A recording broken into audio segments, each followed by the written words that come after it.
All right. So now when this avatar dies, the player, the consciousness, the free will awareness unit, begins a process of returning to its individuated unit of consciousness. In other words, taking that partition down, because that partition doesn't make sense anymore. That partition was to allow that piece of consciousness to log on and play the choices of that character. When that character's gone, then that partition is useless. So the partition comes down, and from the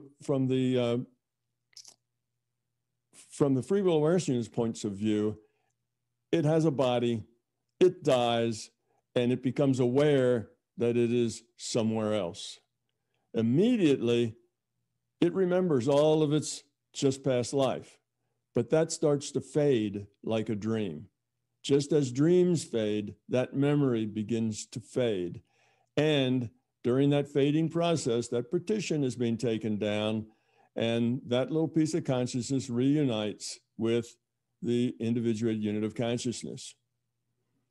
So from that free will awareness unit's point of view, it suddenly finds itself aware, just a piece of awareness. And this awareness is given some information, given, our reality is given to us in an information stream, just like when we're playing World of Warcraft. That virtual reality is fed to us as an information stream from the server that serves up that game.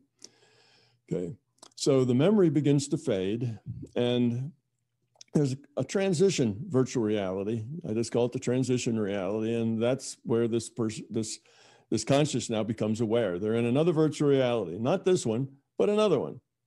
And this virtual reality is transition reality.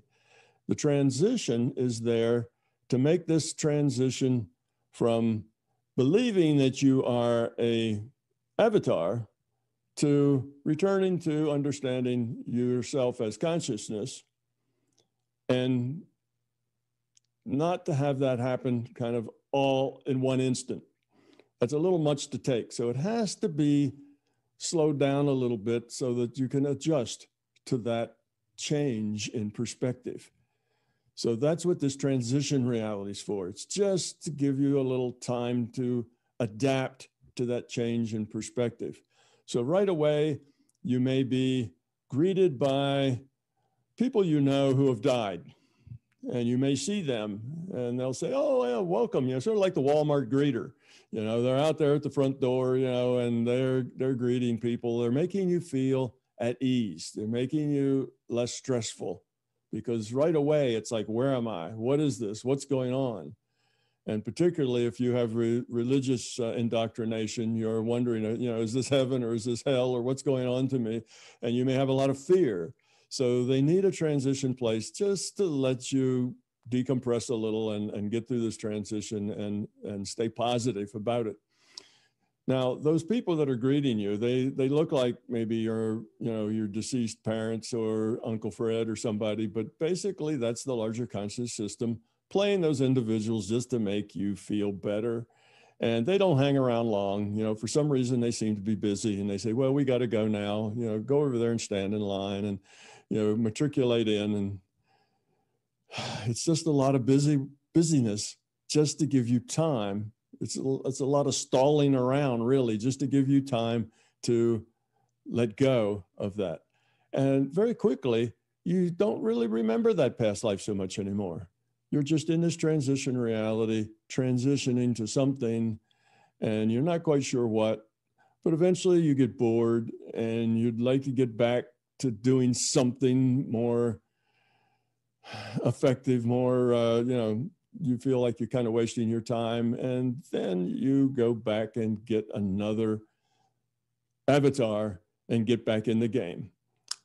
Now, what happens is that your individuated unit of consciousness does a little negotiation on your behalf, because now you're it. You are that individuated unit of consciousness. So are all the other incarnations you've ever had are all part of that.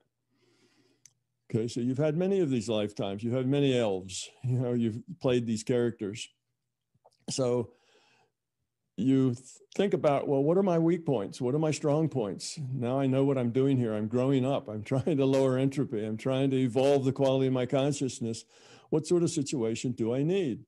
And you think about that. And if you really are having trouble with that, you'll get a little help. You might even get a past life review, whatever it is that helps you come to conclusions. And then somebody says, well, here's a good one for you. It looks like the probabilities should work out. And you agree to it because you can always say no. You have free will. You can always say, I don't want to reincarnate. I don't want to do anything you want me to do. And they'll say, fine, go find a chair, sit down. You know, they let you do whatever you want. You have free will. It's always your choice. So you agree, then you log on, or your IUOC makes a petition, another free will awareness unit, and that free will awareness unit, with the quality it's earned, logs on and starts another character, another avatar in the game. Okay, so the game is growing up. The game is becoming love. It's a game of cooperation and caring.